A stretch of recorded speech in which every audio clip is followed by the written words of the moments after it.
Are we feeling out of tune, out of sync? Do our finances feel like they're out of sync? So how to adapt to a change in financial health?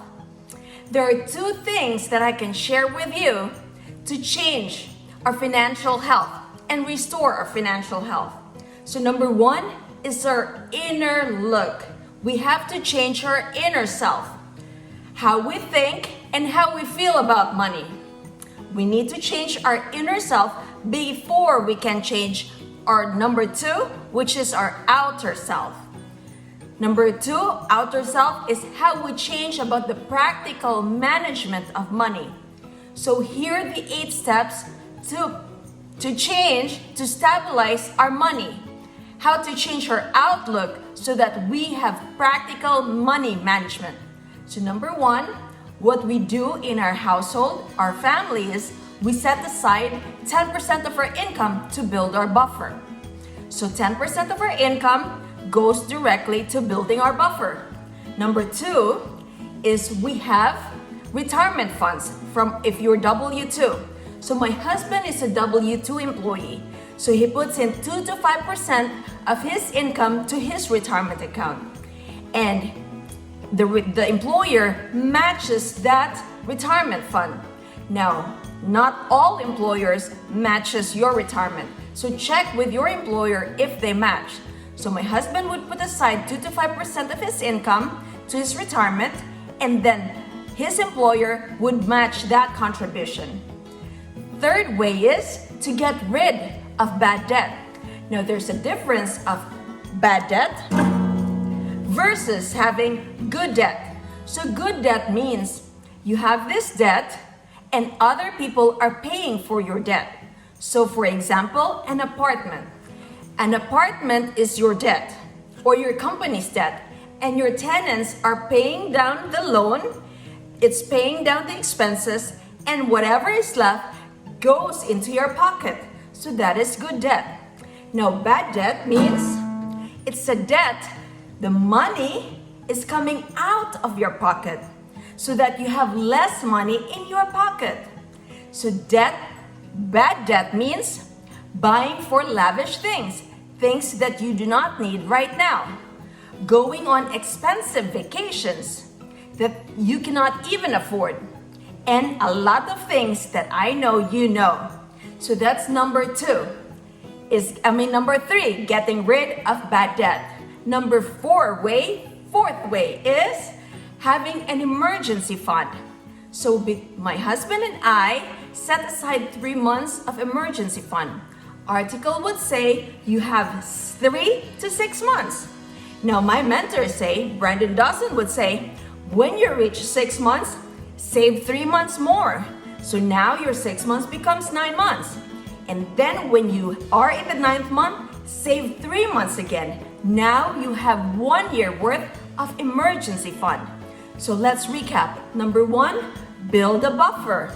Number two is you've got to have a retirement fund. Put some money into a retirement fund. Number three is get rid of bad debt. Number four is have an emergency fund. 3, 6, 9, 12 months. Number five is save for investment. So this money, usually we save 10% or more of our income to the investment fund. So this is how we buy the properties using our investment funds.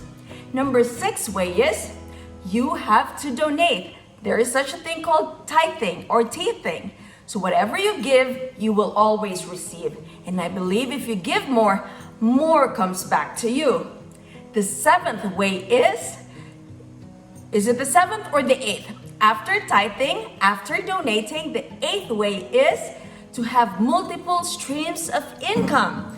We've got to do side hustle. So if you're working as a W-2 in your full-time employee, find out what you love doing or that you can do in your spare time. There's 24 hours in a day. Let's say you spend 8 hours at work, you still have 16 hours to do other things. Minus 8 hours of sleep, that leaves us with 16 hours. 8 hours or less goes to the family, and probably 4 hours to do side hustle. So, in the beginning, try to figure out what you love to do. Do you love singing? Maybe you can record music if you have a beautiful voice. In my case, what I did was I studied apartment investing. I researched and studied apartments. I joined courses and programs and have mentors on apartment investing and business in general.